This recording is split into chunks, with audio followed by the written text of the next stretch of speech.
Hi, everyone. Welcome to DomainSherpa, and thank you for tuning in to the podcast with the best domain name and digital asset content in the world. Today's episode is a DomainSherpa review titled Please Domain Responsibly, featuring Drew, Steve Miholovich, and Jeff Gabriel, two guys who are on the show for the first time since I've been host, and in fact, it's Steve's first time on the show ever. And today we play the domain game featuring renew.com, termina.com, musiclawyers.com, eiq.com, and pleasedrinkresponsibly.com. And then we've got the NameJetGonnaJet segment sponsored by NameJet. And we talk about some domains coming up for auction, including samba.com, mercurial.com, citydental.com, and favorite.net. And also we talk about some domain deals involving stock and equity and some of the interesting elements of those kinds of transactions. We also talk about how cooperation between domain brokers can lead to successful deals, and that's part of what makes this industry great. And we also touch on whether or not alternative TLDs such as .nets are more or less attractive to buy when the .com version is either not being utilized or is also up for sale. All that and more is coming up on today's show. Remember, if you're listening to the audio version of this podcast, you can also watch the video version at DomainSherpa.com and on our YouTube channel at ds.tv. You can also listen to the shows on Apple and Spotify and other podcast platforms as well. And please make sure to hit the like button and the subscribe button and all that good stuff everywhere that you can and help DomainSherpa grow the pie. We also integrate our shows with Muse.ai, which provides search functionality for the shows and transcripts as well. So check all that out. And huge shout out to DNWE, short for Domain Name Wholesale Exchange. It's a trading platform designed specifically for domain investors, streamlining the process of buying and selling domains to make it quicker and easier. With a community of over 3,500 investors, DNWE enhances market liquidity, facilitating more efficient transactions with standard domain listings, reverse auctions, standard auctions, and soon to be added portfolio auctions featuring traffic portfolios. DNWE is part of EW3N, which is a family-run digital asset investment company based in London, England, that also operates DomainManage.com, which is a global sales platform, and Brandable.uk, which is a marketplace for UK and Co.uk domain names. And shout out to Unstoppable Domains, the only ICANN accredited registrar that lets you trade DNS domains on-chain and access crypto investors. With 3% commissions, at-cost renewals, and hundreds of resellers soon to be integrated, they're a cutting-edge marketplace you need to know about and use to get more sales and keep your costs down. And for domainers with large portfolios, email Brady at unstoppabledomains.com and see if you qualify for their free transfer in promo. And last but not least, shout out to our own business, MediaOptions, the #1 domain brokerage in the world. Find out more at MediaOptions.com, where you can also sign up for our newsletter for the best domain names and domain opportunities available in the market every week, and also featuring key insights and other helpful information related to branding, naming, and domain investing. So now, with all that, it's time to get into this episode of DomainSherpa, where all roads lead to domains.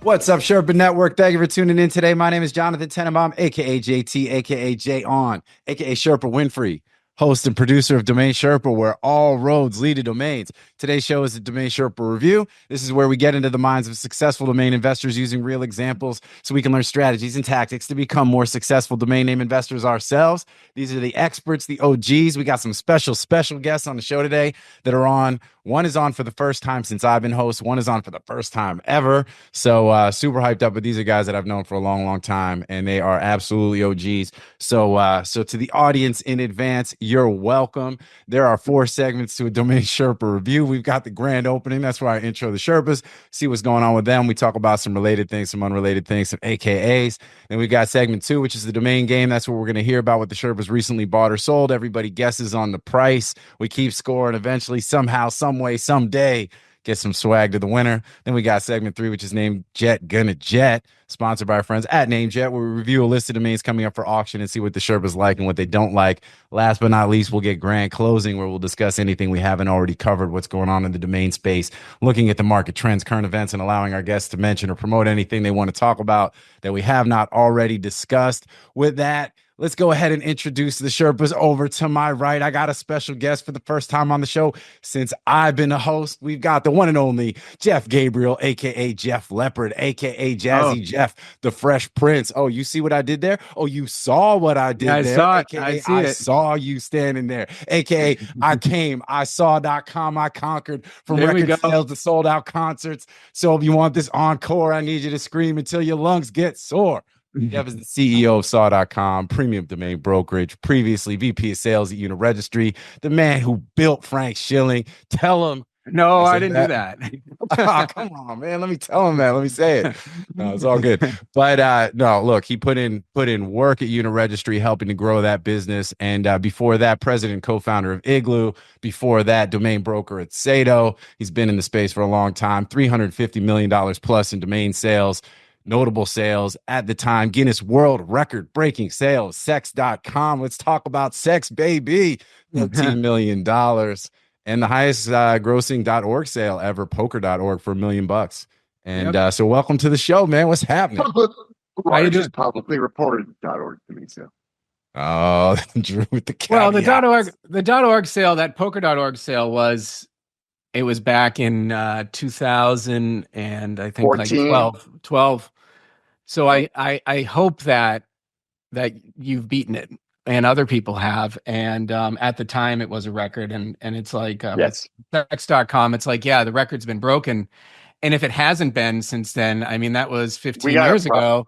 We got a fucking problem, right? So I want my records to be beaten, and I want yours to get beaten, and over again with public info. It's great to talk about ones that didn't happen, but I mean, that did happen, we can't talk about, but like, it's hard to use that to help all of us make bigger sales and substantiate, values, That's why I love Jeff. He's humble, he's a man of the people. Too humble, man. Too I humble. I gotta correct you on one thing. I'm not going to be humble. I got my retro DomainSherpa cup from back in the day, and this is one of the few things that actually made it back from when I moved from Cayman.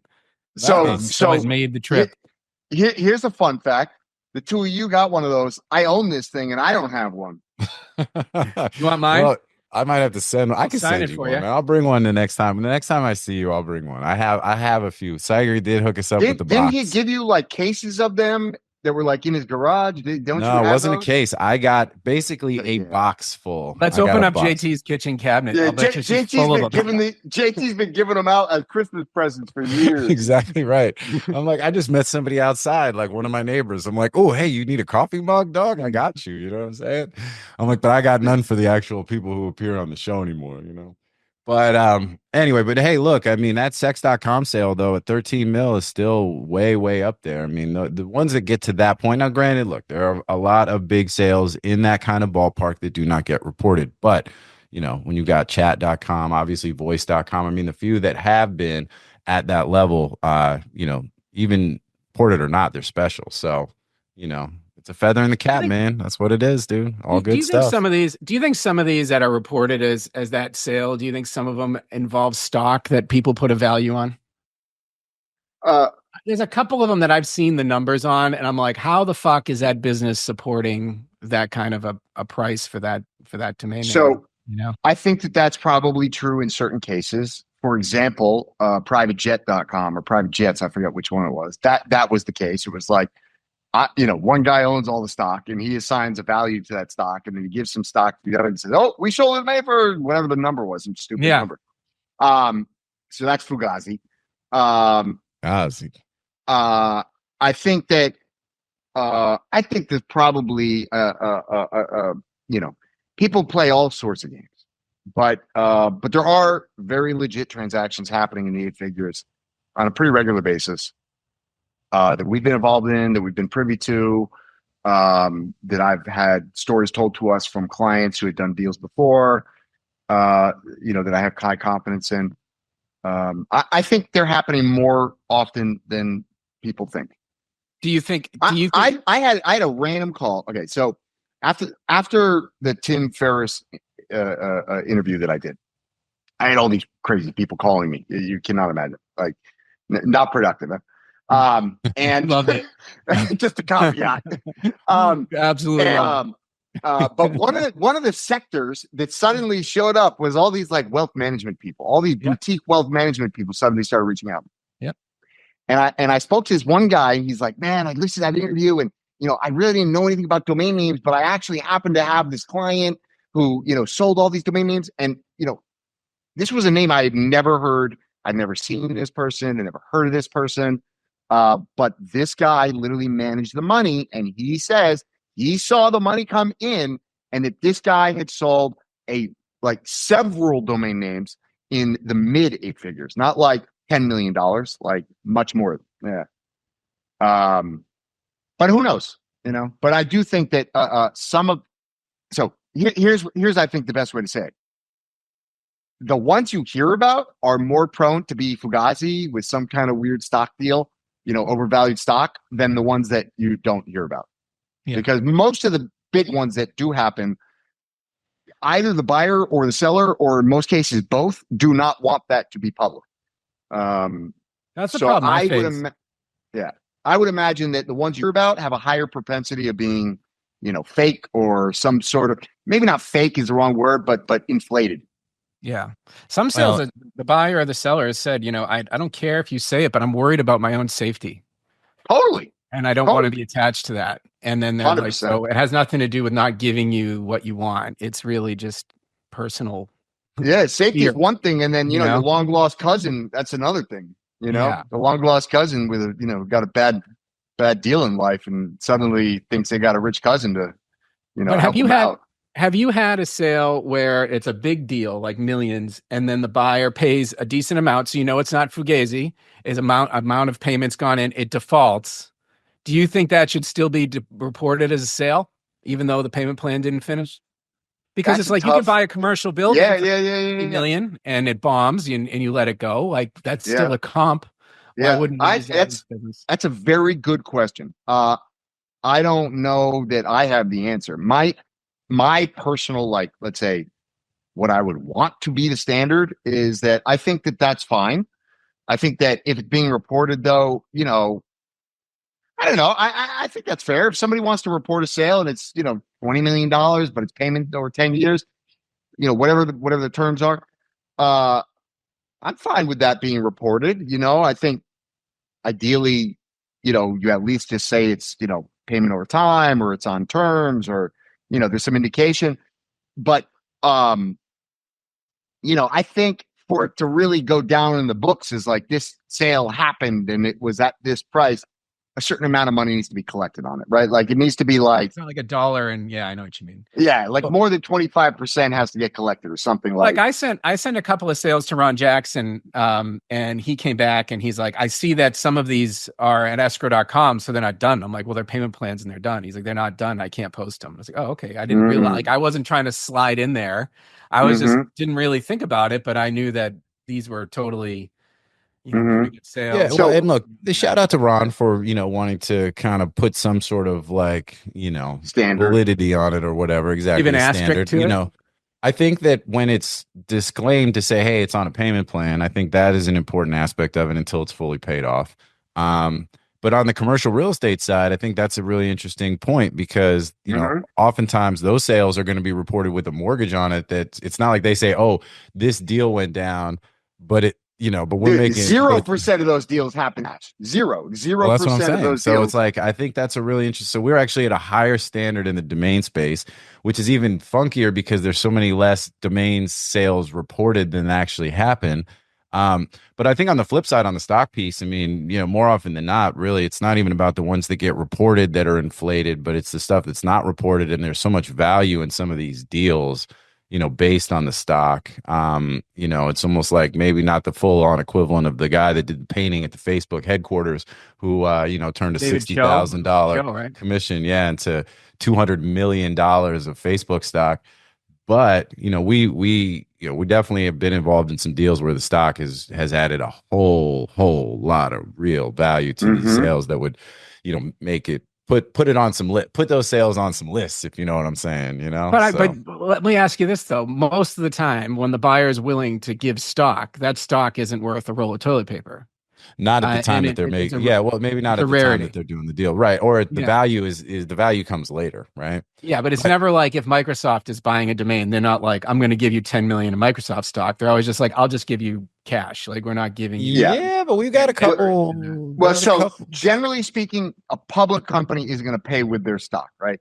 So it's companies that are either early stage, which is the not worth the toilet paper, right?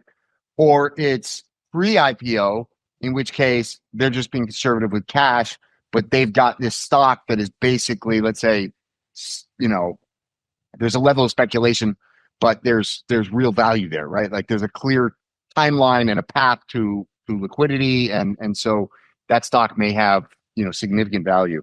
I've seen both. I just find it most of the time it's startups.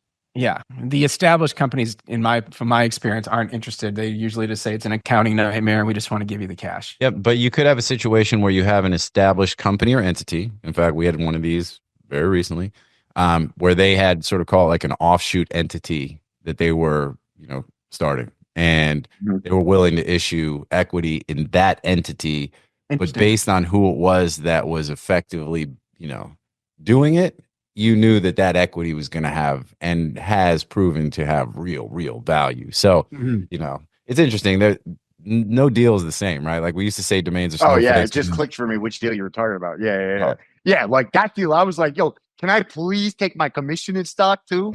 Like, well, and that's what I'm saying. And you know, we used to say domains are like snowflakes because they're so unique, but then snowflakes are now like a negative term. So it's like they're like fingerprints, I guess. But each deal too, when you're dealing these deals, and especially when you start getting, you know, getting creative around financing and equity and all that kind of stuff, and you know, they're all so different. All right, let's go with finish these intros. I know, right? We're not even at it. We're not even. Sorry, that's Jeff's You intro. got one intro. That's done. Jeff's intro. My AKAs. Yeah, he's like, I'm that's why I'm making you wait. That's why I'm making you wait. I talk the whole time. Look, I'm super excited for the first time on DomainSherpa ever. We've got the one and only Steve Miholovich, aka Stevie Miho, aka Dark Mode, aka Stone Cold Steve Miholovich, aka Steve Miholovich, aka Steve Mihala Ain't That a Vitch, aka Latimer, aka Tony Baselli, aka the man in the name arena with all the right moves like Tom Cruise, aka I'm Steven on a jet plane. I don't know when I'll be back again. Owner and CEO of Name Arena, premium domain brokerage as well. Has been in the domain industry for about 2 decades plus. Prior to Name Arena, worked for Safe Names, Network Solutions. I mean, a whole bunch. And fun fact, was actually a co-founder of NameJet. So shout out to NameJet. And a football guy playing college ball in PA. I'm from PA, so I feel that. Although he's a Steelers fan, I'm an Eagles fan. Sorry about this past weekend, my dude. And yeah, for the first time on the show, welcome. It's a pleasure to be here, JT. Quite an honor, and it's testament to you as your sales skills, selling me to come on this show. As you know, I like to stay in the shadows. That's why you call me the dark man, because I don't reveal sources and methods, and I fly under the radar. So yeah, that's why I like to do it. Yeah, well, I mean, that was really the deal when you and I talked about it. And I said, "Hey, man, would you ever come on the show?" You're like, oh, I just don't want to disclose really much of anything. I want to come on and BS with you guys and vibe. Like, I like you guys. You're my people. But, and, you know, so we said, hey, we'll keep it light. You know what I'm saying? We'll be heavy on the Billy cut that. You know what I'm saying? We'll be heavy on the edit. But man, you've been in this space a little longer than I have. And, you know, and longer than a lot of folks. Longer than all of us. Longer than all of us. You know, and I think longer than all of us. I started in July of 2002. Yeah. Nothing's changed. The greatest decision. You know, I kind of lucked into it. I worked for MCI for about 11 years, and the ship was sinking over at MCI, and there were some people that worked at NetSol that used to work at MCI, and I got in there and got into domains, and it's been the greatest decision ever. It's an industry where it's like a family. You know, Jeff and I have known each other forever. JT have known each other forever. And, you know, I knew Drew. Funny story with Drew, and he'll remember this. Right when we all thought we were going to die from COVID, we were working on a deal. And it's a good deal. I mean, really good deal. And I can't go into the domain, but there was some equity involved. And we're just about to close it. And then the world shut down. And I was like, oh my God. my business is done. The world's ending. What the hell? And then something happened in April. The skies opened back up. The sun shined, and we got the deal done. It was a great deal. And I think at that point, I think Drew knew who I was, but we'd never done a deal together. And he appreciated and respected that I could pull the deal back together and get it online and get it done. So that was kind of a very memorable event in the domain industry, and then world events at the same time. So it was very applicable deal to the conversation that we were just having, in fact. But the thing because like you said, we really didn't know each other at that point. I had heard of you, you had heard of me, but we had never done a deal before and didn't have any personal relationship at that point. So, but the thing I really appreciated about that deal in working with you, and I think I even said to my team after that, is like, man, he's a pro. And it's just such a pleasure dealing with a pro. And you were totally transparent to the point of like, look, it was a very complicated deal. This was not a straight down the fairway type of deal. And you were like, you know what? I'm going to put you on the phone with my client. We're going to hash this out, and totally transparent. And I don't think there's anybody else in the industry that would have handled it the way you did. And I think that was the only reason the deal got done on my end, and I'm sure also on your client's end. So yeah, I salute you. Yeah, I try to do win-win-win deals, right? I want my client to get the domain name and win. I want to make some commission, and the sellers, I understand it's a business, and I never take anything personal. It's all business. We get a deal done, that's great, and I'll do my best to get a deal done. If you don't get a deal done, hey, I'm on to the next deal. Yeah. There's some people in this industry that don't like to work with brokers, and I kind of understand why in some respects. There's some brokers out there that may give domain brokers a bad name, but I think people like myself and Jeff and the other people that we associate with are above board, and we're just out there trying to make stuff happen in the industry. Yep. Hey, man. I mean, that's very well said. And and that deal was actually one of the first deals that I was involved with when I came on board with MediaOptions. So I know exactly what one we're talking about, which is also. Hey, you messed up one of the most important clauses in that deal. I'll never forget. Someday, that's going to end up being a very big mistake. We'll see. Anyway, it wasn't a mistake necessarily. You signed off on it, man. That's all. You know what I mean? Now, under the guidance of my counsel. Look, are we going to do this now? You know what I'm saying? Fine. But that deal was very much in line, like you said. It was an equity deal. Another, great company with a ton of potential. Continues to sort of prove itself out, and but yeah, it also shows the need to really have people who know what they're doing. Because when you're talking about deals that do involve that kind of stuff, right now you're getting into, you're into almost like corporate transaction. I mean, this is where I'll say having a good lawyer, and I do think I did a good job on this deal, even though Drew's going to give me a hard time about this one aspect of it, which we talked about. One aspect. It was a business decision, man. It was a business decision. What lawyer admits that they did a bad deal on anything? Did bad on anything? Yeah, exactly. Anyway, but I think that's kind of a theme to some of what we're, again, kind of carrying over what we talked about in Jeff's intro, which is, the equity pieces in, in these deals create a really interesting opportunity. But working with good brokers is really key. Another guy, just to give a quick shout out, that we did a deal with this year, who we had on the show, was Bill Sweetman. He kind of in a similar vein, Steve, to like, how we, everyone on this show currently works very well together. We did a deal with Bill that went really well, where he was, above and beyond. And I think professionalism is one of the things that's really key, right? It's like, look, we all kind of work at our own pace. We're working from home. Like, we're sort of different levels of professionalism or even formality, right? But at the end of the day, like, getting shit done means doing what you say you're going to do. Like, and, and representing yourself well, you representing your client the right way. We're dealing with a different deal where somebody in the space that everybody knows, fucking around with a contract in a way that, like, it's like, it's either, hey, you're either real sloppy and incompetent, or you're on some devious shit. And it's like, either way, it's not cool, right? So it's like, you kind of recognize as you deal with people, like, some people either need to get their shit together, or they need to kind of change their moral compass a little bit because the shit is askew. So anyway, I'm not naming names on the negative piece because that's not what we're here for. I think it's just also super cool how in this space, in the domain space, and we talk about this idea of co-opetition and how we do have the fact that you can have some of the biggest domain brokers in the space. You guys are obviously all on the escrow list almost year in and year out, and here we are bullshitting, talking about doing deals together.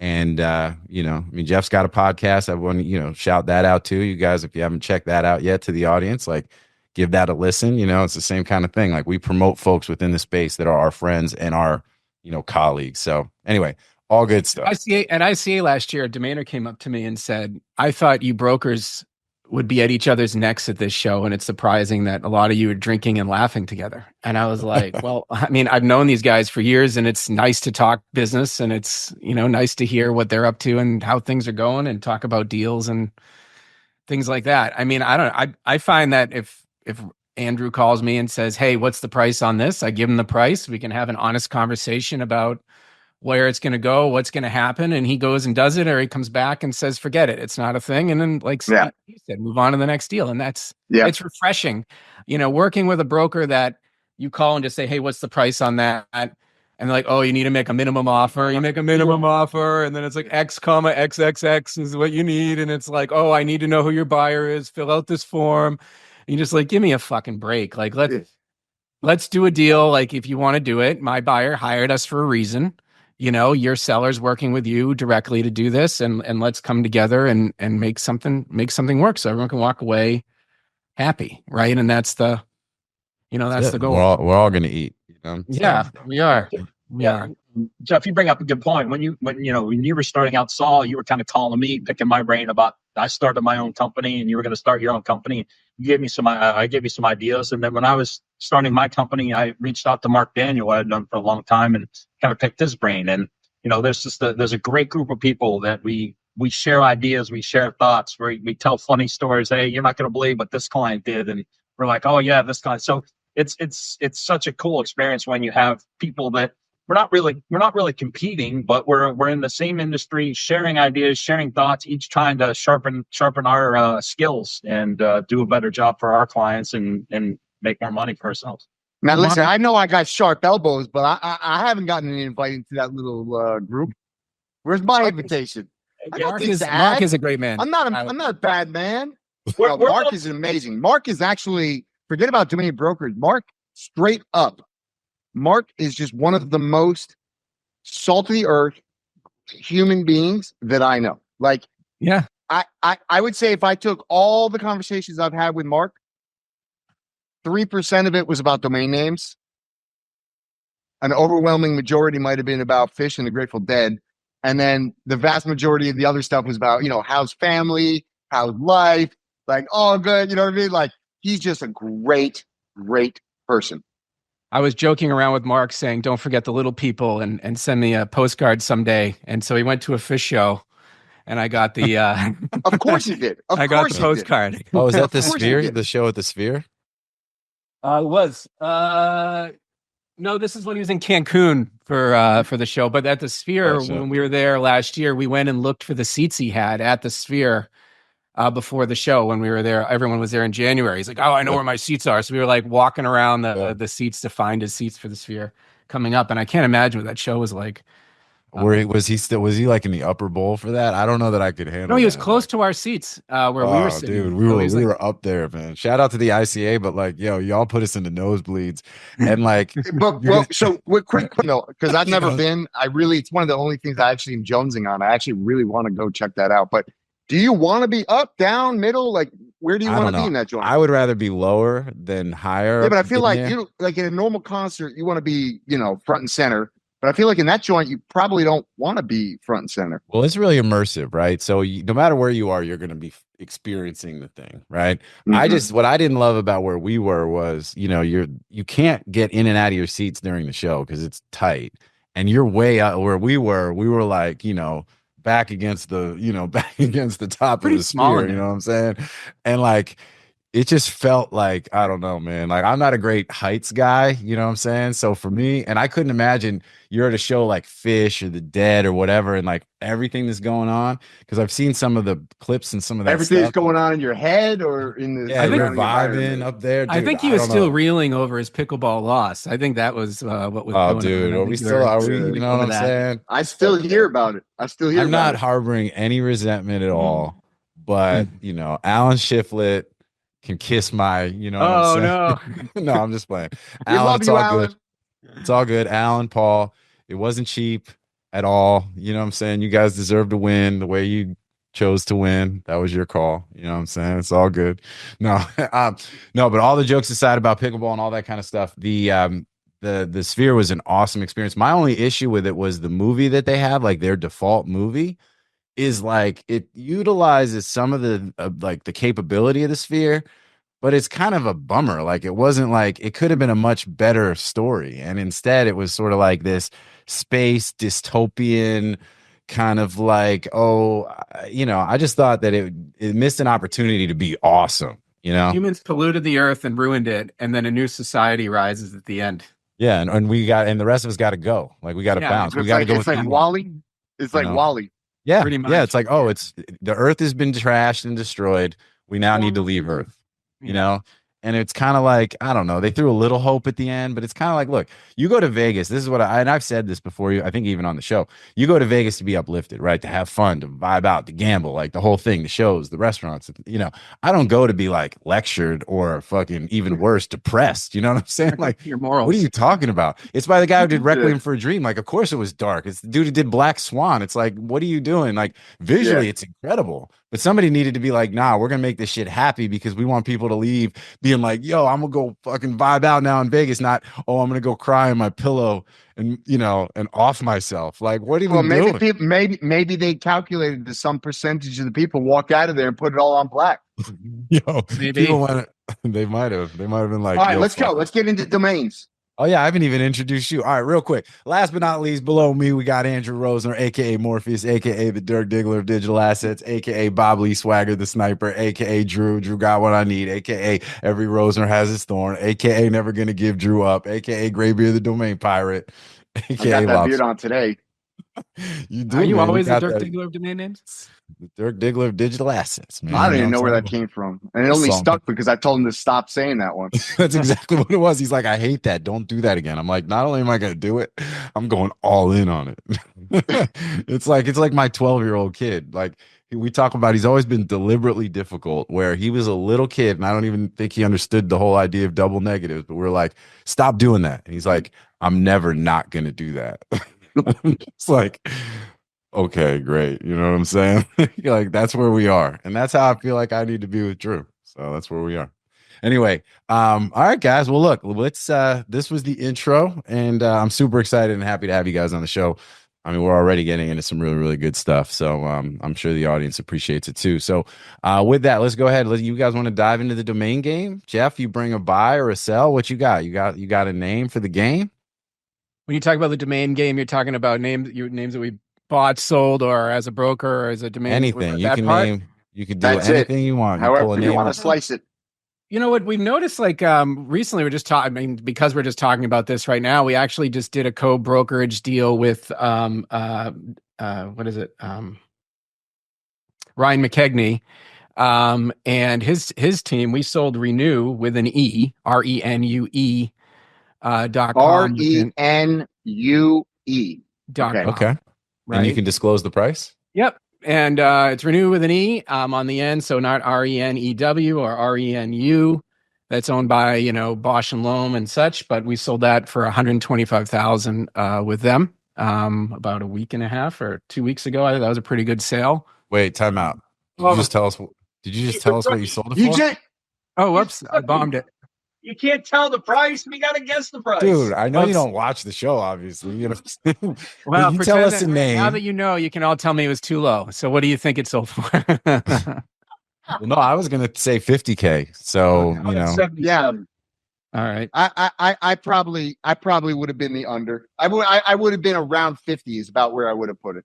Yeah. so that's a great deal. So did you represent the buyer or the seller? We represented the seller on that sale, Okay. and that name is an interesting one. I think it's a great brand. I mean, but the problem is the spelling kind of hurts. Sure, the radio test, you know. Yeah, and Going forward, I this is just my belief. You know, this my hot take on AI going forward and how it affects domains is, you know, in a world where we're like talking to an AI agent, I feel like a domain name and a brand needs to be like semantically correct, like spelled the way it sounds, spelled the appropriate way for the word, or made up and unique enough that it's not confusingly similar to something else. Sure. But I think like Lyft, you know, for example, the Uber competitor, LYFT. Now maybe they're big enough that you know it gets it, and it's specific enough that it gets it.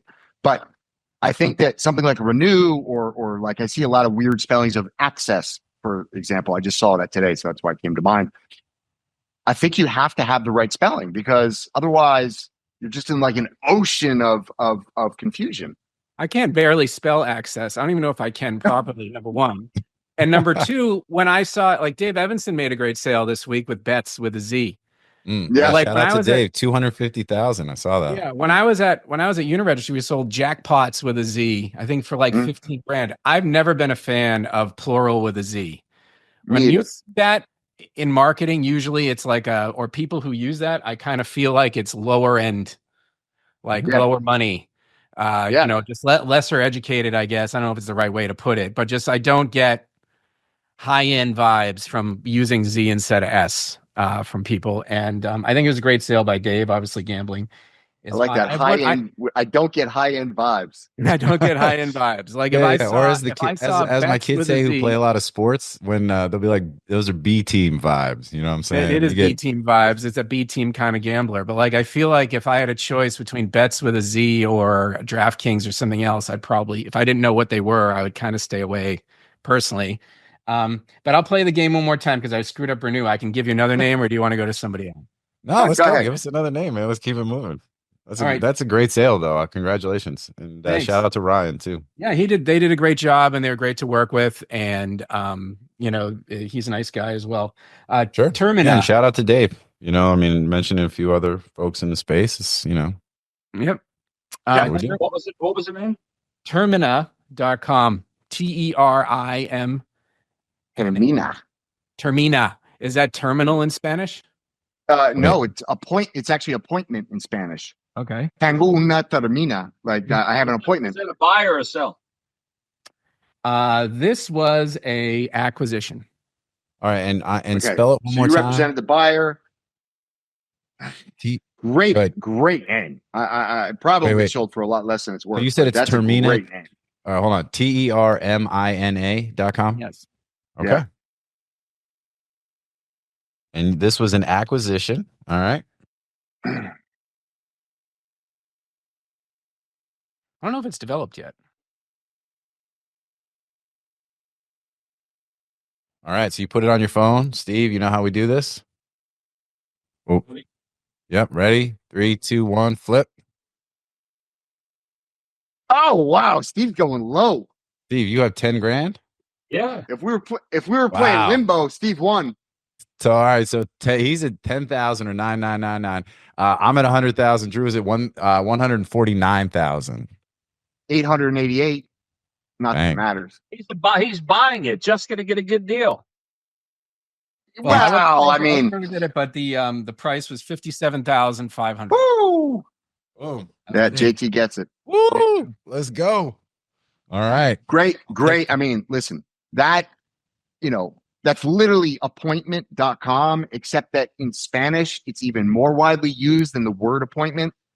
And it just sounds better and it looks better and it's just more widely adopted and used. And Termina.com it's also just a good brand, whereas appointment.com is not a particularly great brand. That's a great domain. That buyer got a great deal. Yeah. I should send you a Christmas card.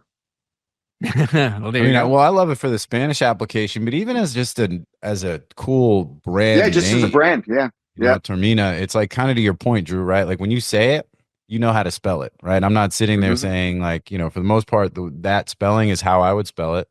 That's the beauty of Spanish in general, though, is words sound the way they are spelled.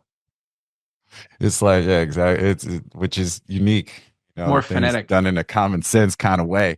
So that's good stuff, man. Well, both good deals, man. That was a great deal on the sell side, and that's a very good deal on the buy side. So, all Thank you. right. Well, good work, Steve.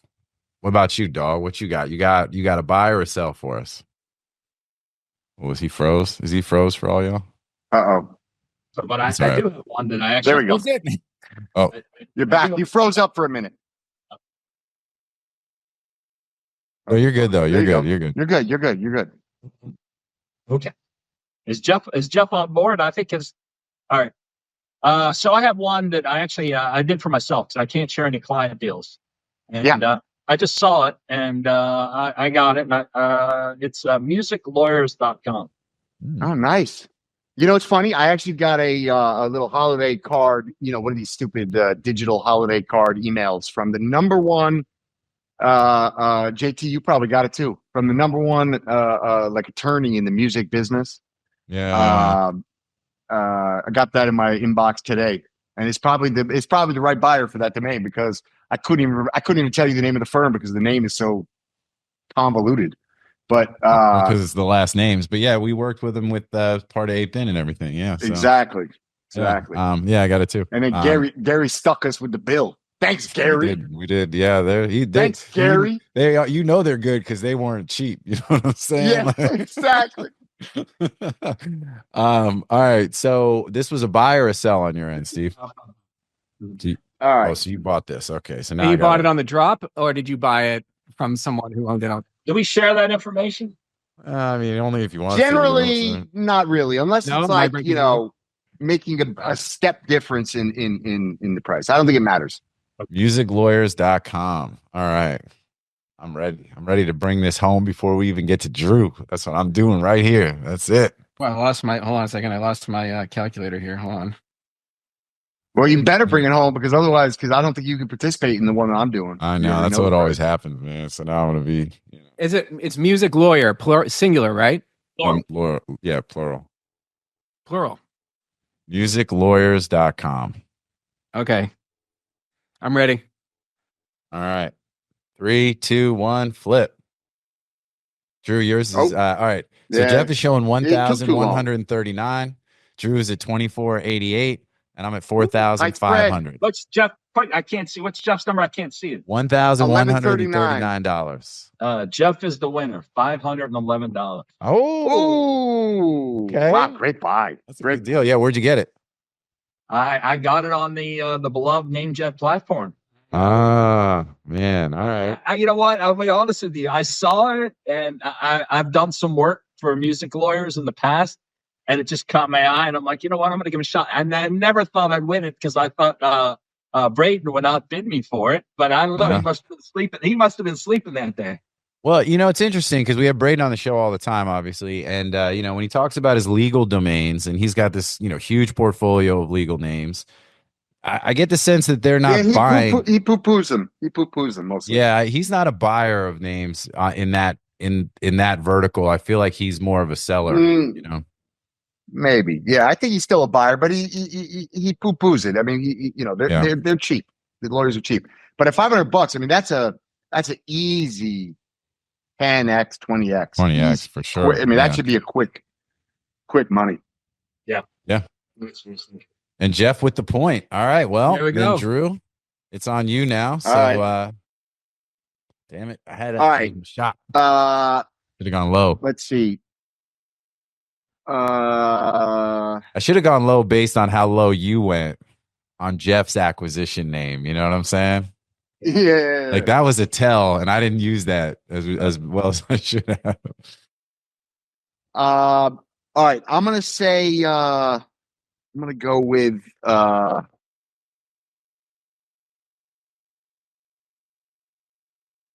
let's go with EIQ.com. All right, you're doing it. This one I'm doing. You want to go EIQ or you want to go please drink responsibly.com? Are these names that you bought or you These, sold? no, these are sales, but from our own portfolio, not clients. Okay. Which one are you going to go with? I don't know. You guys pick. I like them. All right, EIQ. All right, I'm out on this one. So if Jeff can get the point here, Jeff wins the game. If Steve gets the point, we'll use the other name as the tiebreaker. You know what I'm saying? All right. So let's see it. EIQ.com. All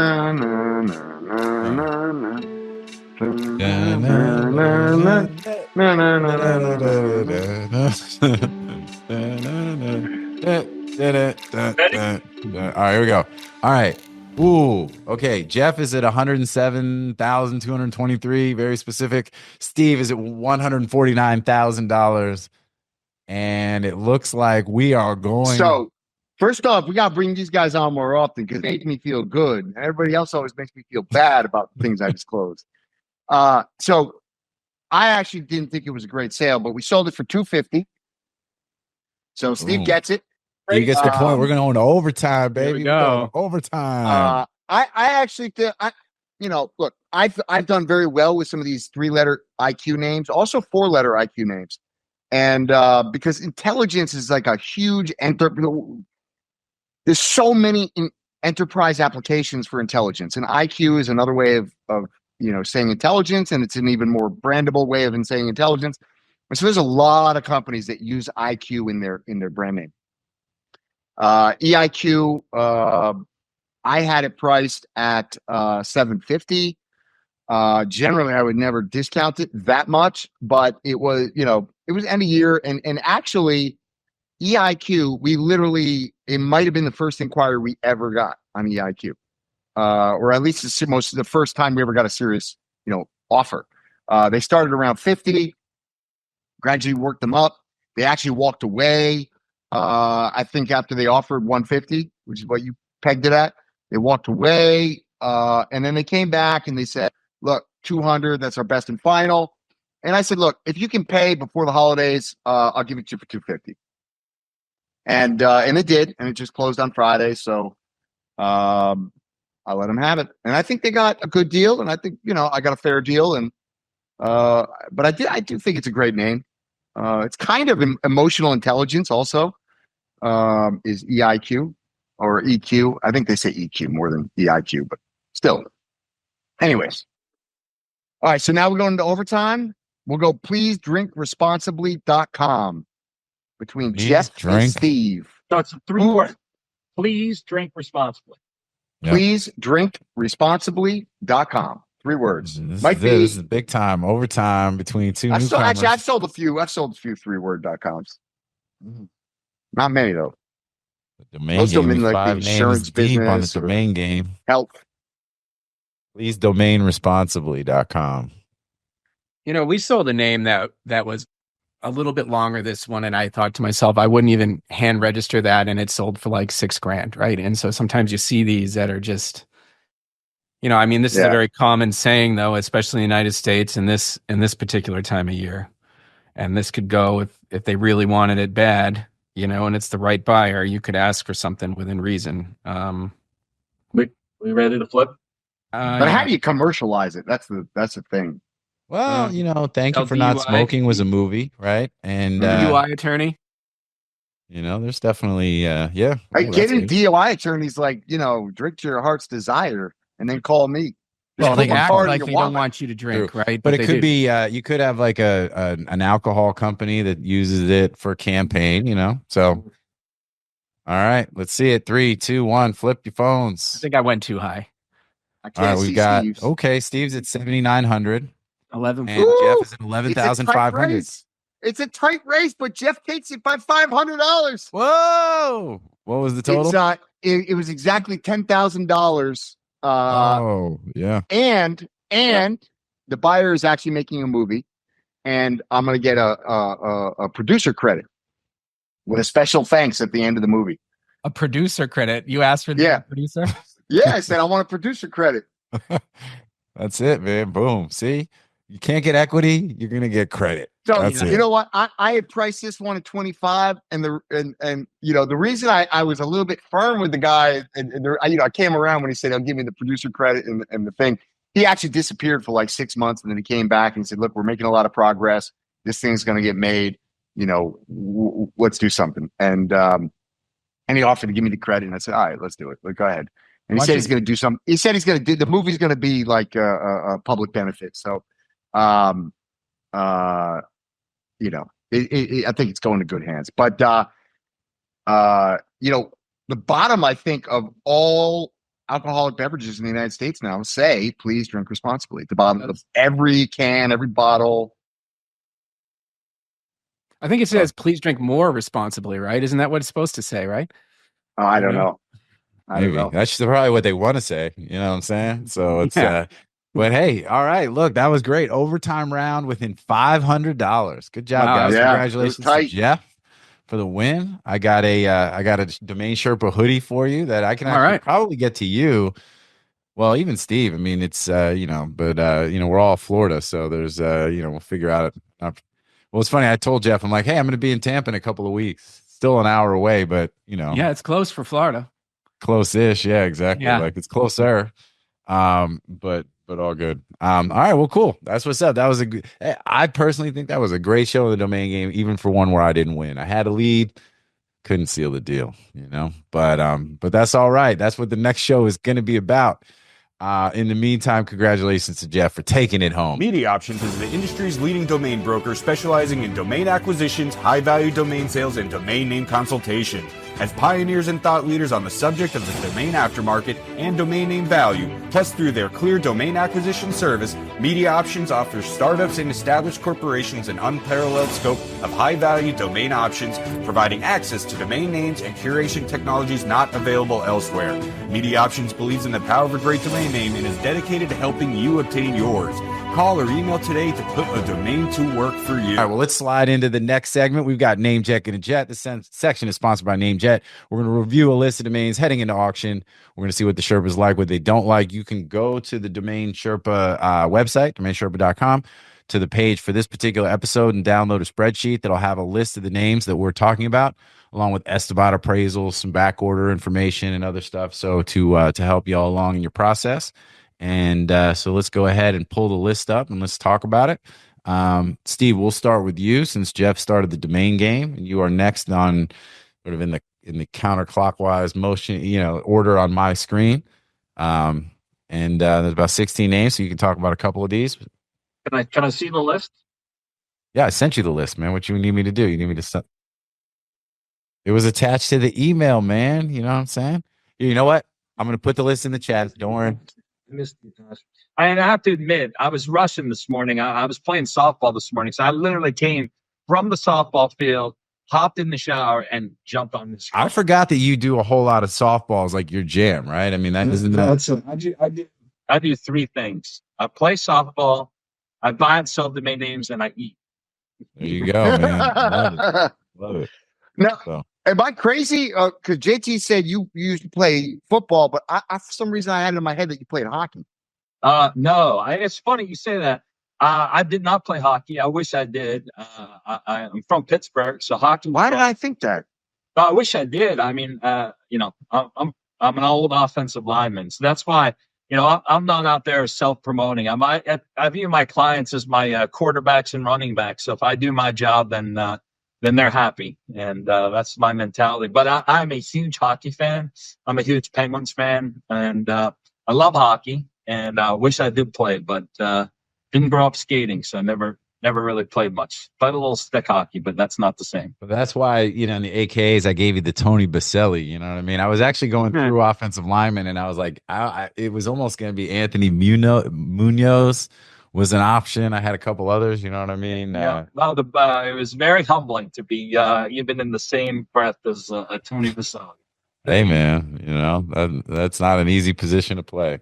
You guys are in the trenches. And back then, I have a buddy of mine who actually the guy who's the general counsel of web.com or Newfold Digital, Jeff Neese. He was did a bunch of legal stuff for NameJet when I was running NameJet and all that good stuff. And I've known him for a long, long time. And he played his college football at Marshall This was actually before Marshall had moved over to D1. Yeah. And he talks about how, this was back in the day. Randy's home.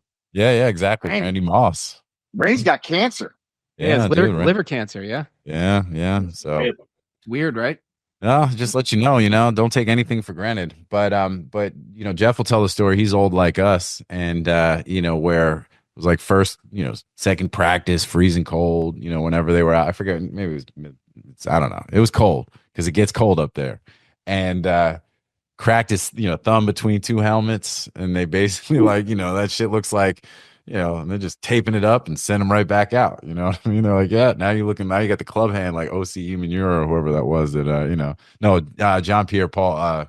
Yeah, Pierre JPP. Paul. Didn't he have his hand blown off by the fireworks? Fireworks. Yeah. He lost the thumb and the forefinger. That's crazy. Yeah. It's unfortunate. He's like, who was the lineman who had his finger cut off so he could play in the game? Well, was that Ronnie Lott, right? It was Ronnie Lott. Was that at halftime or is that before the game started? No, I think it was between games. I don't think they did it between, like during the game. Yeah, the story as it's evolved is basically saying like they were like, you can't go back in with that finger shattered hanging off of the edge, so we're gonna cut it and send you right back in. But yes, I think in order to him not have to have season ending or disruptive type surgery, he basically opted to have like this piece of his like one finger amputated so that he could finish the season without like missing any games. That wouldn't happen. It's like dudes were Right. built different back then, man. That's what it is, dude. It's I mean, different. I had this crazy rugby coach. This guy was a nut. Steve, you'll laugh because I'm literally half your size, but I actually played center tackle in high school ball because I hit hard. I used to hit real hard. I was a lot more jacked back then, but I didn't look like a center tackle. Right. But anyways, I had this rugby coach, and man, I went to tackle this guy, and he just planted his foot and hit me with an elbow square in the face, broke my orbital, broke my sinus cavity, broke my this is the orbital too. And I mean, my forehead was hanging over my eye. My nickname for the next year was Quasimodo. And I tell you, they dragged me off the thing. I had a concussion. I'm leaning up against a tree. I got blood coming out of my eye, blood coming out of my nose. I mean, I was banged up. And my pothead friend who did zero sports was there watching the game. He comes over. He's like, "Hey man, you don't look too good." and so this dude didn't even have a driver's license. He's like, "You think I should drive you to the hospital?" And my coach comes over, and it's just they don't make him like this anymore. And he just comes over and he grabs my chin. And he looks. He's looking at me. He goes, he's fine. Give him 10 minutes. He's back in the game. And so I'm like, oh. And so Martin's like, man, if he puts you back in the game, that's gonna be bad. It's like let's just go to the hospital. So he like lifts me up, and we get to my car, and I'm about to hand this guy my keys. And I looked at Martin and I was like, you know what? I'm gonna drive. And I literally swear to God, I drove. Didn't even let him. He was drunk, stoned, the whole thing. And so I was like, even with a concussion and a freaking broken eye, I drove myself. But anyways, flashbacks. There you go. Well, yeah, I mean, when I was in college, we would have our, for our fraternity, every year we'd have the, the brothers would play the pledges, in tackle football, and that would get kind of out of hand. I remember one time, one kid, busted his eardrum getting tackled, and he was one of the pledges, or we called him associate, and we did the whole. Just sort of dropped him off on the curb outside by the hospital. We're not trying to take any responsibility here. I'm like, look, I'm not the one that hit him. You know what I mean? But just because I'm not trying to be involved, it's like, here you go, dog. Hey, we're pulling up. Go ahead and unbuckle your seatbelt. Exactly. Like Pulp Fiction. That's what it is. It's like, hey, I'm in big fucking trouble, man. I'm coming to your house. But yeah, times have changed, man. It's different. The world's a different place. But anyway, all right. For better or worse. Yeah. All right, let's get into this NameJet list. So we threw it in the chat. I have it in alphabetical order. Drew's got it, looks like, in some kind of a Esterbot value order. So Steve, you want to go or you want to wait? What do you wait? I want to see. I got to get to the chat. There's a chat that I can see the names. I haven't seen Yeah, it. down at the bottom of the screen, there should be the chat button, the little tube, the little idea or if you just blurb. go into the email and there's the Excel sheet that I attached to the email. I'll do that. So why don't you go ahead and skip me, and then I'll go in there and look at that. Well, let's let Jeff, since he's special guest, and Mhm. Drew will talk about every name before anybody else even talks. So Says that I usually talk about less than everybody else. I know, it's this thing. It's part of the show. Jeff, what do you like? What don't you like, man? What's up? I think the clear winner that no one can really argue about is Samba on there, but I mean, that's obvious. I think ones that the stats don't really make it look great that I would like personally, that I think you could probably get it at reasonable prices, would be Go Natural would be one I'd like. If you're going to get it at a cheap price, you probably get it similar for what Steve paid for the music lawyer's name. And I think the other one, if you live in the Florida area, Sunset Village is something that's probably on, within every 5 square miles in Florida, and every other vacation destination, whether it's a retirement community, another fucking huge real estate project, or something's called Sunset Village. But again, the stats might not notice that, and you could get a good deal there. And then, the one that I think could be, a false positive that you might end up kind of with a bag, like that's not great. I think, but it tells you kind of differently. I think Dinner Cruise isn't great. And the reason is it's such local small businesses that are, Google's made it so when you search Dinner Cruise, it's really just showing you results in a very small area. And it's a very, buy the traffic kind of thing. And I think trying to find buyers for that would be challenging. Contacting a lot of these small captains on lower margins, I think it would be tough to get that thing sold. Personally, Yep. No, I think that's all really great feedback. I love referring to a name that, you might end up buying and hanging on to for a while as a false positive. You know what I'm saying? Yeah. I think that's awesome. I love that. Like there's certain names, like someone will be like, "Oh, going on your appraisal tool and it says it's worth $100,000," and I'm like, "Yeah, no, it's not." And these are the reasons why it's off, because these reasons, and those are all the wrong, those are all the wrong things making the system excited, and there you have it. No, I think it's a great point. And I also think that, highlighting the names, the winners, if you will, we say it on the show all the time. You really make money on the buy, not the sell, right? It's what, names that you can get at a good price that you can 10, 20, 30x, right? Yeah. And I would agree. I mean, I think that we always say, look, take the Esteban appraisals with a grain of salt, but, shout out to them because, there's obviously a ton of data that they also provide around search and stuff like that that's useful. And at least gives us a talking point, but Go Natural at $600. I mean, to me, if you can get Go Natural in the $500 to $600 range type of thing, like asking $20,000 or $15,000 for it, and there's a candy bar company out of Australia named that. I mean, I would think that's a great buy, and then you don't know what vegan whatever is coming out named that around here. Oh, yeah.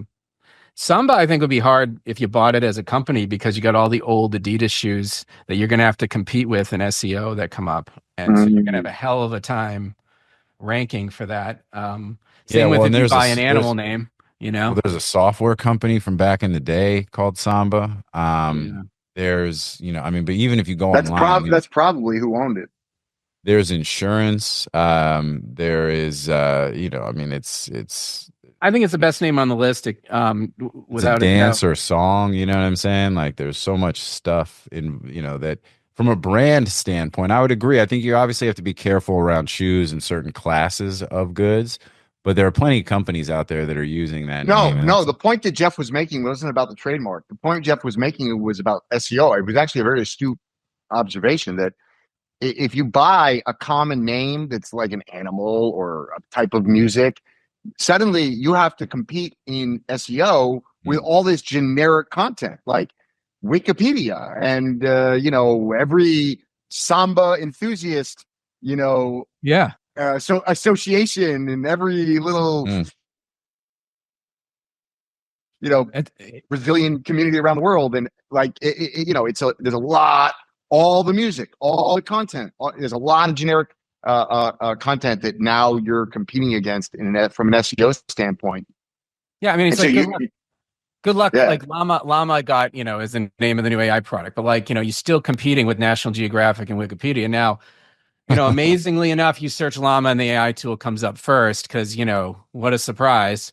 But, in with other normal companies, you got a hell of a job to come up as first, with something like that, So like, Very interesting. I just wanted to check it. If you type Amazon into Google, every single listing is applicable to.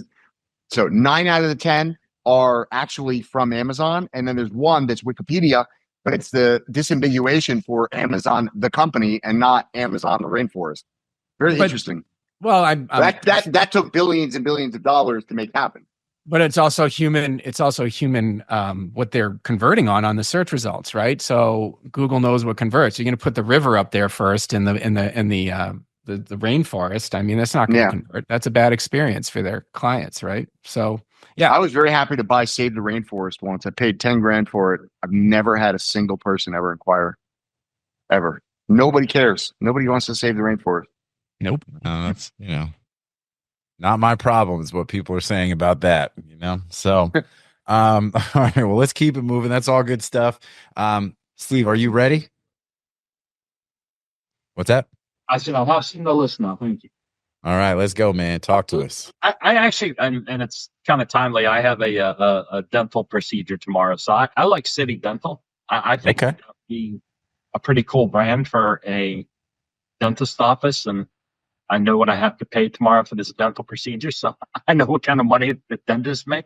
I think it's definitely a cool brand for a new dentist practice starting out, especially in one of the larger cities. I mean, the dentists in New York City, they kind of separate themselves out. I think that's a pretty cool brand.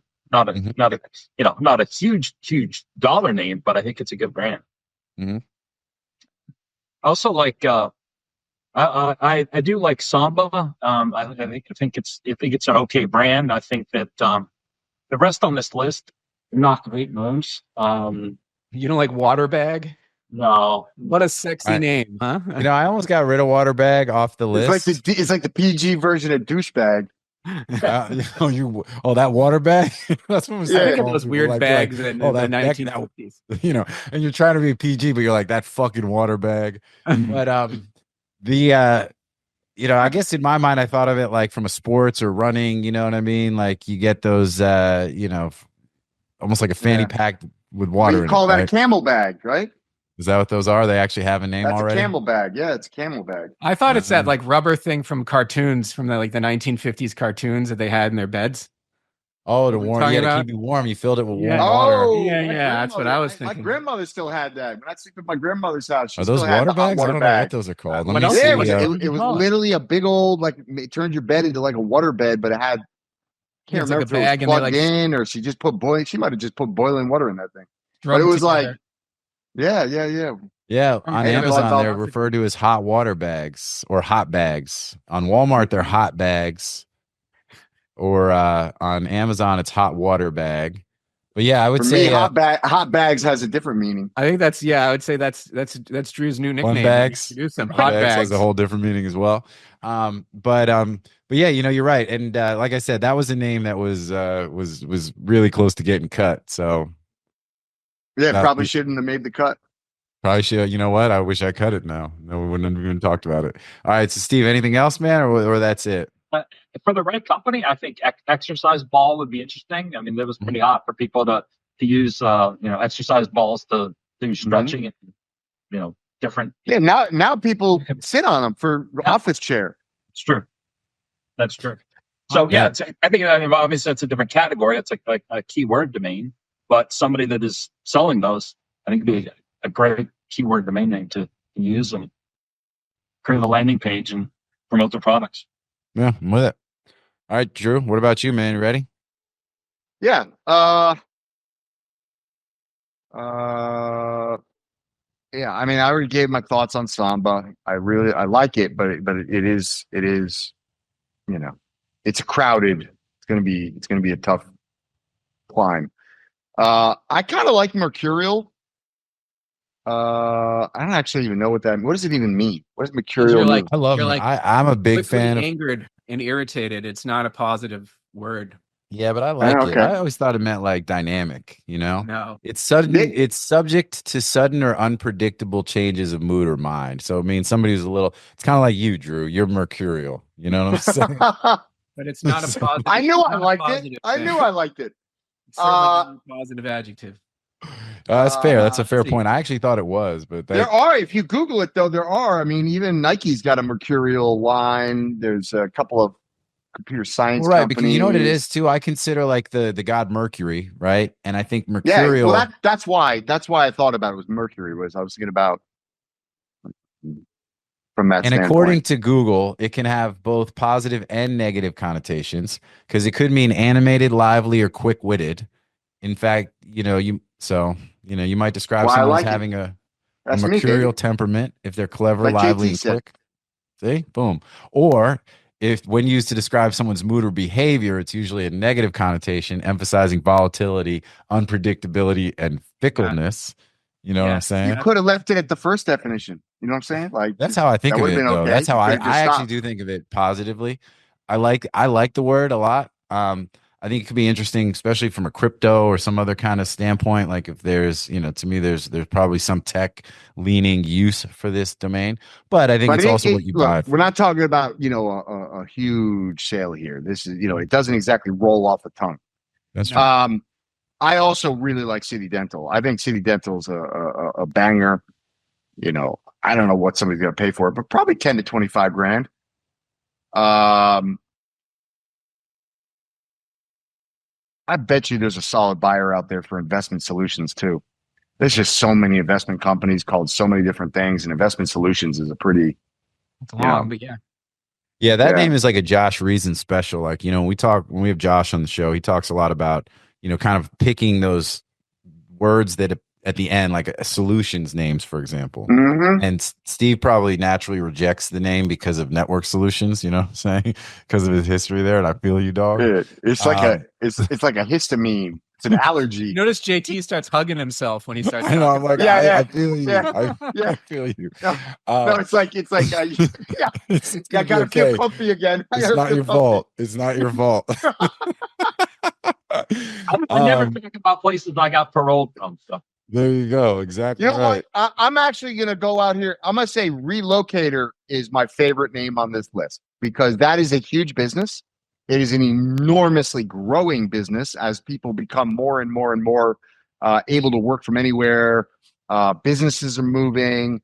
You got lots of jurisdictional changes, people on the move, digital nomading, and relocation services is a enormous business. It's extremely expensive.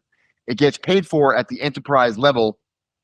And Relocator is one of the best brands I could imagine for the space, other than maybe relocate.com. So I think it's a great name. I think that's a great name. And I could easily imagine a 100, 150 sale price to an end user. I'm not saying it's going to happen tomorrow, but that's a great name. That's probably an overlooked one that could fetch some big dollars in the right hands.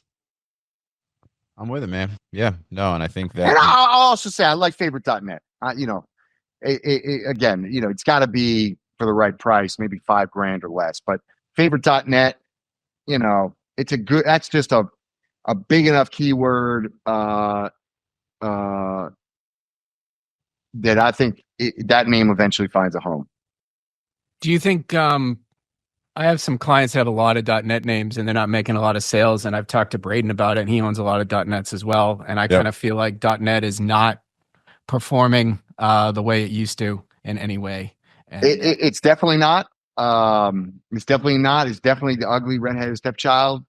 But not just redheaded, but it's ugly redheaded stepchild. Yeah. It's like I it call it didn't your already dad's have some stuff extension. going against it. It's But- like ugly ginger. but there's certain keywords. For example, literally, I don't know what they offered yet, but apparently I got an offer on DNA.net. Literally as we started this, I haven't even read the email yet, so I don't know what they offered. But I don't know. Like we sold a .net this month, I think. I don't remember what it was, so it couldn't have been anything to write home about. But we sell them once in a while. I've done pretty well with 3-letter .nets. Those have actually done well because they end up selling to like telecoms and communication companies and, you know, little IT companies, and, you know, and they go for $5,000, $10,000, $15,000. A good one goes for 25. So those have done pretty well for us consistently. But yeah, not as well as they used to. Yeah, I find it interesting that you'll see companies using, you know, a random GTLD, and then you look and the .net's available for like $1,200, and it's just like, what are you doing to yourself? I mean, I know. And you're a B2C company. Yeah. Like the consumer base is used to .net. People aren't used to some of these GTLDs, you know, and it's like you're stretching, man. Like, well, I personally, I can't justify to pay more for a .io, for example, than for a .net. I don't know. To me, the IO thing is way overblown. I'd much rather own a .net. Well, so a couple of things. And I'd much rather own a .org above everything except .com. Yeah. On the favorite.net, I know that favorite.com is for sale. So does that impact your decision to go after favorite.net if the .com is unused? It depends what the price is on favorite.com. Exactly. If the price and is who owns it, and the guy wants 1.45 million for it. I mean, if you could put this up and buy it now for 30 grand, it would look pretty shiny sitting there for a company that takes a look and sees 1.4 and you're sitting there at 30. I mean, it's competition, right? 100%. Especially you buy it for short money on the drop here. I mean, you could just sit, and that's a good position to be in, you know? And then what about you, Steve? Sells, like first phone call you see it transfers, guess who you're calling? Let's make a deal, right? So .com is king, right? And you know, I agree with Drew on this. Anything other than a .com when you're in a commercial business you're not good enough, or you don't have the money to get there. That's right. Getting a .net has a place in this space, but it's not for a serious business. I don't see it. So for the right buyer, maybe, but they have to have a very specific application for a .net. I think it's .com for any type of business that wants to be multi-million-dollar, billion-dollar business. Unless you're Verizon. Well, even now they're on .com, right? I mean, yeah. They only hung around on .net for so long. Oh, yeah. Steve, how do you feel if the .net's I available? knew I just bought a .net, but for like literally $100. But I have frequencies.net, which I'll probably own in 20 years. So well, hold on, guys. Steve, how do you feel about buying a .net when the .com is currently unused, both either for sale or sort of just lost in the ether? Yeah, I mean, again, it goes back to price. I mean, obviously, Jeff made a good point that the .com is priced so high that .net could fill that gap and void of somebody that wants to start out and potentially maybe an entree into ultimately becoming a business that has enough cash that can actually go out and buy the .com. So that is a possibility. And it's going to be the price. I wouldn't pay a ton of money for .net, but I've seen a softening of the market of .net. I really just don't get very many requests to buy .nets. It's just not something that runs across my. I do get a lot of .ios. I get the AIs and and .orgs and .coms. So it's just .net is not something I particularly buy. Even country codes are much more prevalent for me in my business. For sure. Yeah, we saw .nets have a little bit of a moment, maybe about a little less than a year ago. We actually did a show called Nothing But Net was the title of the show because, we saw some sales actually happen around .net, but it was like this one sort of, little bit of a blip. It's what you call a dead cat bounce. Well, it's interesting because obviously domains are such unique assets in that the way they trade, right? It's not like, okay, like the dead cat bounce that you'll see with stocks and other things, even certain crypto, because it just doesn't work that way, So it's interesting when there are these sort of pockets of, but it is purely and largely anecdotal. But yeah, all right. Well, favorite.net, not the favorite name, but a lot of times, again, it just depends on what you can get it for, and maybe ultimately, we know Braden's got a lot of .nets. He talks about them, and I don't think he sells a whole lot very often. He's also not necessarily pricing them to sell, but at the same time, I don't think that's what's blowing up his inbox of people trying to buy his .net portfolio. So, But yeah. All right, cool. Well, look, all good. We went through the list. Big shout out to NameJet. So everybody, good luck with that. Some interesting names. Ultimately, like we said, it just depends on what you can get them for. There are some names there with some opportunity if you can get it for the right price.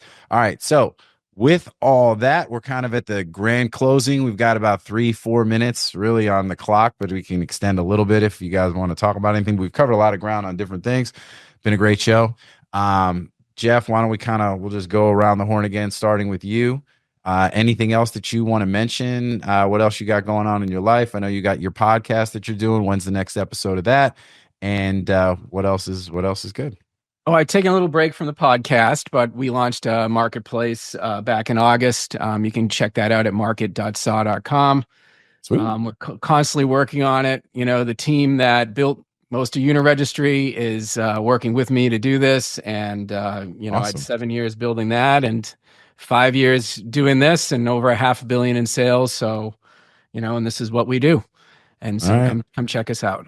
And thanks for having us. Yeah, man. No, thanks for being here. All right, Steve, what about yourself? Always good here. Had a great 2024. Appreciative of all the brokers and the domain investors I've worked with and cooperated with throughout the past year. I've been doing this for 6+ years at NameJet or Name Arena, and really very blessed to be in the position I'm in to do what I do in the morning and go out and have my fun and play softball or do batting practice and then get to work. But I work at all hours of the day. Sometimes I'm up at 3 and 4 in the morning and working so I could do what I do. So it's a really cool gig. Living in paradise, as 3 of us live in Florida. We were just talking. I live further south than the 2 of you. Yeah. Whereabouts are you, more or less? In the tundra. Yeah, you guys really aren't even in Florida. That's kind of South Georgia.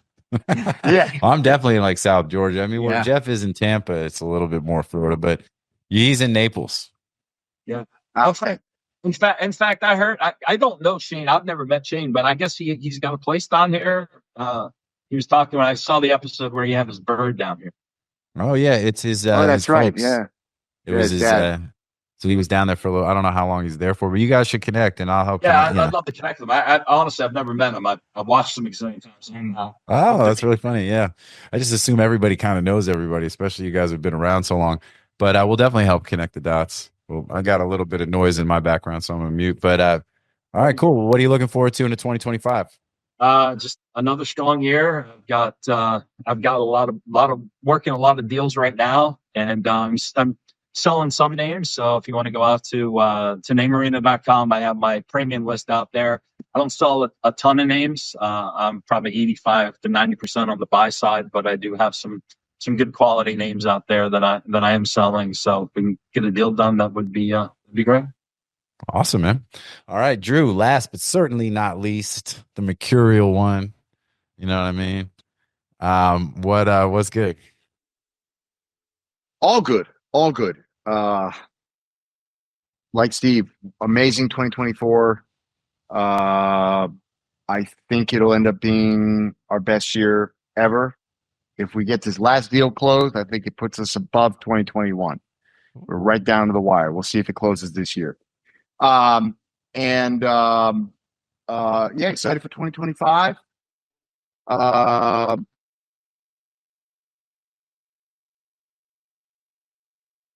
Did he freeze? Oh, he's thinking.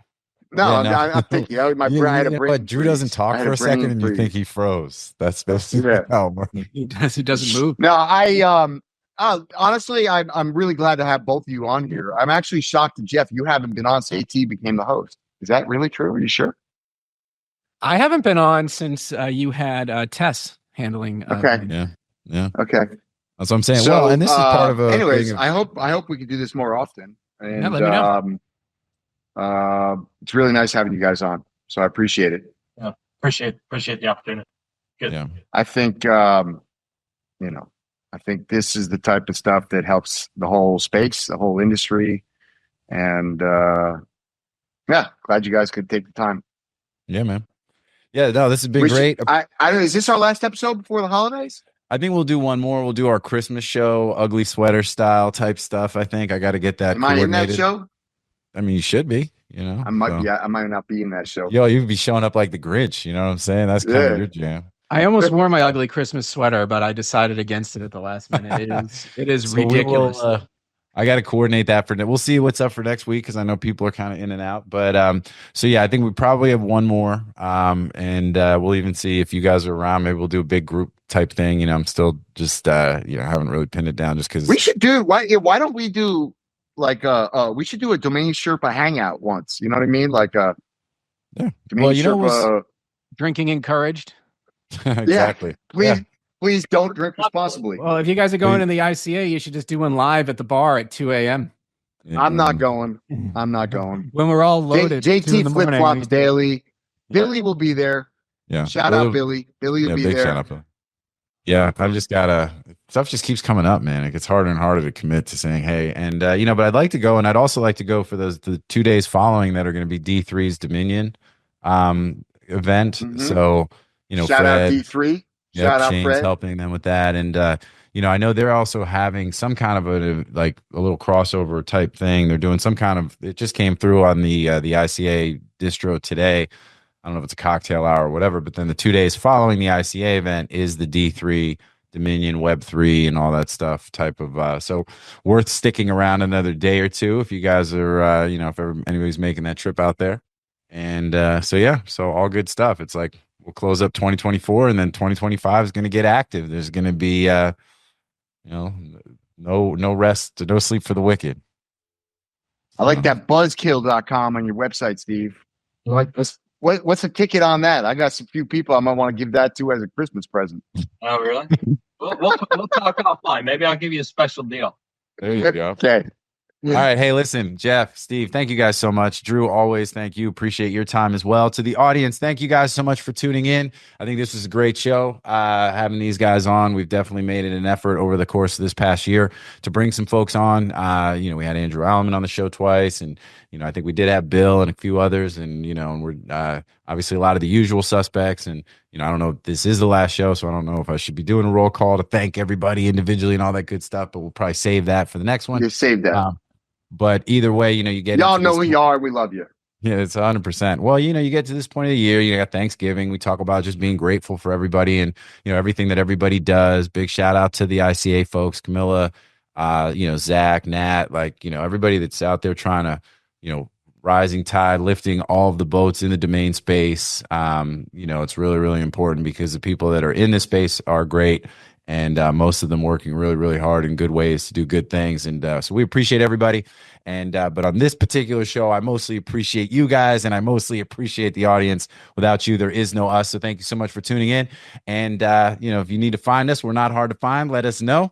Otherwise, we'll see everybody here next time on Domain Sherpa, where all roads lead to domains. Peace out, everybody. We'll see y'all soon.